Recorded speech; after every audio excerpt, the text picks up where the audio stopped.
여러분 안녕, 지식불이야. 우리 바깥보다 비싼 빵값에 놀라본 적 한 번쯤 있지? 출근길에 빵집에 들렀다가 비싼 빵 가격표를 보고는 조용히 내려놓은 경험 말이야. 그런데 최근 이 빵값의 미스터리에 아주 시원한 질문을 던진 사람이 있어. 바로 대한민국에서 가장 유명한 경제 유튜버 중 한 명인 슈카야.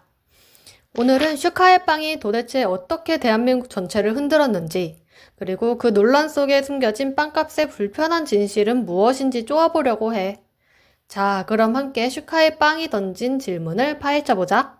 안녕, 나는 지식불이. 세상에 궁금한 것들을 쪼아서 정리하지. 슈카는 갑자기 왜 빵을 팔기 시작했을까? 이야기는 슈카월드 채널의 평범한 영상에서부터 시작됐어. 평소 물가와 경제 현상에 대해 날카로운 분석을 해오던 슈카가 어느 날 빵값이 맨날 비싸다 비싸다 얘기했는데 내가 직접 만들면 빵값이 내려갈 수 있을까? 라는 질문을 던졌지. 그는 이 질문에 대한 답을 구하기 위해 ETF 베이커리라는 팝업 스토어를 열었어. 서울 성동구 굴로우 성수에는 슈카의 빵을 사기 위해 사람들이 길게 줄을 섰고 그곳에는 990원이라는 파격적인 가격표가 걸린 빵들이 있었지. 겉으로 보기엔 유명인이 저가 판매를 통해 시장에 혼란을 주었다는 논란으로 비춰질 수 있어. 하지만 슈카는 이 프로젝트를 단순한 상업적 행위가 아닌 빵플레이션 현상에 대한 답을 구하는 일종의 사회적 실험이라고 명확히 밝혔어. 그의 도전은 단지 빵값을 깎아라 라는 불평이 아니라 빵값이 왜 비싼지에 대한 근본적인 질문이었던 거야. 그런데 빵플레이션이라는 건 정말 존재하는 걸까? 슈카의 실험이 왜 큰 파장을 일으켰는지 이해하려면 먼저 빵플레이션이 허구가 아닌 현실이라는 걸 알아야 돼. 통계청 데이터를 쪼아보니 2025년 8월 기준 한국의 빵 물가지수는 138.61로 전년 동월 대비 6.5%나 상승했어. 같은 기간 전체 소비자 물가 상승률인 1.7%보다 3배 이상 높은 수치야. 빵값이 6개월 연속 6%대의 고공행진을 이어가고 있다는 사실은 빵 물가 상승이 일시적인 현상이 아님을 보여줘. 그럼 우리나라 빵값이 유독 비싼 걸까? 다른 나라와 비교해보면 더 명확해져. 소금빵의 원조인 일본의 베이커리에서는 소금빵 한 개가 한국 돈으로 약 1128원에 판매되고 있어. 반면 한국의 프랜차이즈 빵집 소금빵은 보통 3,000원에서 4,000원 선에 형성되어 있지. 빵의 종주국인 프랑스에서는 대형마트에서 바게트빵 한 개가 한국 돈으로 470원에 팔리기도 해. 공정거래위원회가 의뢰한 보고서를 쪼아보면 2023년 기준 100g당 평균 빵 가격도 한국이 프랑스, 미국, 호주보다도 비싼 것으로 나타났어. 이러한 통계와 국제 비교는 슈카가 제기한 빵플레이션 문제가 단순한 개인의 불만이 아니라 국민 대다수가 체감하는 심각한 경제 현상이었음을 뒷받침해.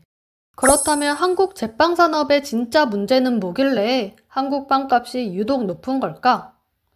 이 문제의 핵심은 개별 빵집의 폭리가 아니라 제빵 산업 전반의 구조적인 문제에 있어. 공정거래위원회 보고서를 쪼아보니 빵값 상승의 주 원인으로 원재료 유통 과정에서의 시장 경쟁 제한이라는 구조적 문제가 지목됐지. 소수의 프랜차이즈 및 대기업이 밀, 설탕, 계란 등 주요 원재료 유통 시장을 독점하고 있어서 가격 경쟁이 제대로 이뤄지지 않고 있는 거야. 슈카가 제기하고 싶었던 건 바로 이런 거시경제적 시스템의 비효율성이었어. 하지만 논란의 화살은 소상공인에게 돌아갔지. 자영업자들은 생집값만 1,400원인데 어떻게 990원에 파냐? 라거나 월세, 인건비가 포함되면 절대 불가능한 가격이라고 주장했어. 이처럼 슈카의 사회적 실험은 문제의 근본적인 원인을 지적하려고 했지만 그 파급 효과는 시스템의 피해자인 소상공인들에게 감정적 피해를 주는 양상으로 나타난 거야. 이 충돌은 개인이 통제할 수 없는 시스템적 문제가 어떻게 개별 경제 주체 간의 오해와 갈등으로 이어질 수 있는지 보여주는 안타까운 사례야. 슈카의 팝업 스토어에 대한 가장 강력한 비판은 소상공인들로부터 나왔어. 그들은 유명인이라 가능한 가격이지 졸지에 기존 빵집들이 폭리를 취하는 것처럼 보인다며 불만을 토로했어. 이에 슈카는 라이브 방송을 통해서 자영업자를 비난할 의도는 단 한 번도 없었으며 본인 역시 자영업자라면서 해명했어. 그의 해명은 단순히 비난을 회피하기 위한 것이 아니라 자신의 구조적 문제 제기라는 본래 의도가 잘못 해석되어 안타깝다는 점을 명확히 하는 과정이었어. 슈카의 팝업 스토어는 재료를 산지에서 직접 조달해 원가를 낮추고 생산 공정을 단순화하며 특정 기간 동안 운영하는 단기 프로젝트라는 특징을 가졌어. 이 모든 조건은 슈카에 막대한 인지도가 있었기에 가능했지. 일반 자영업자가 이런 식으로 시장에 도전했다면 즉시 재정적 위기에 봉착했을 거야. 슈카의 인지도는 이 사회적 실험을 현실에서 증명해내기 위한 필수 존재 조건이었던 거지. 논란이 커지자 슈카는 쌈빵을 만들면 좋아할 줄 알았는데 그게 아니었다. 죄송하다 라고 사과했어. 이 사과는 프로젝트의 의도가 잘못되었음을 인정하는 게 아니라 의도치 않게 누군가에게 감정적 상처를 주었음을 인정하고 공인으로서 책임을 다하는 행동으로 해석할 수 있어. 그의 사과는 단순한 논란 회피가 아니라 본질을 벗어난 논쟁을 바로잡고 진정성을 소통하려는 노력이었던 거야. 일각에서는 이번 팝업 스토어 프로젝트가 협업 파트너사인 글로우 서울의 기업 공개를 위한 노이즈 마케팅이라는 비판을 제기했어. 하지만 이 비판은 프로젝트의 본질을 오해한 결과야. 글로우 서울은 단순히 빵을 만드는 회사가 아니라 낙후된 공간을 기획하고 브랜딩하여 상권을 활성화하는 공간 가치 창출 전문 기업이야. 이번 프로젝트는 글로우 서울의 공간 기획력과 슈카의 콘텐츠 기획력이 결합된 형태의 공개형 컨설팅 프로젝트에 가까웠지.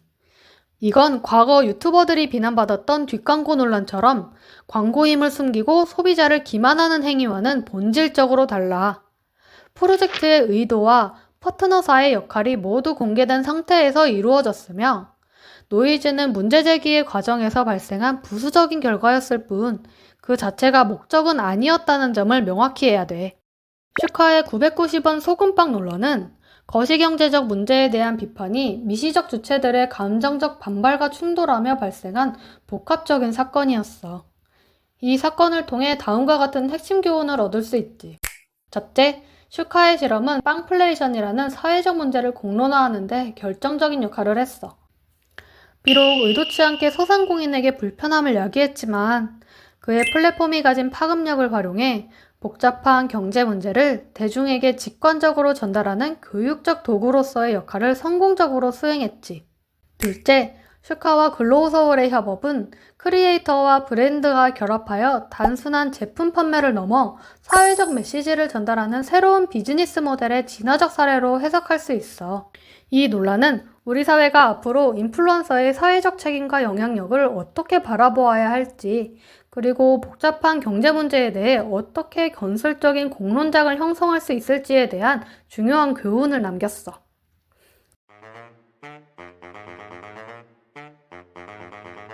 지식뿌리는 다음에 또 새로운 이야기를 쪼아올게. 안녕!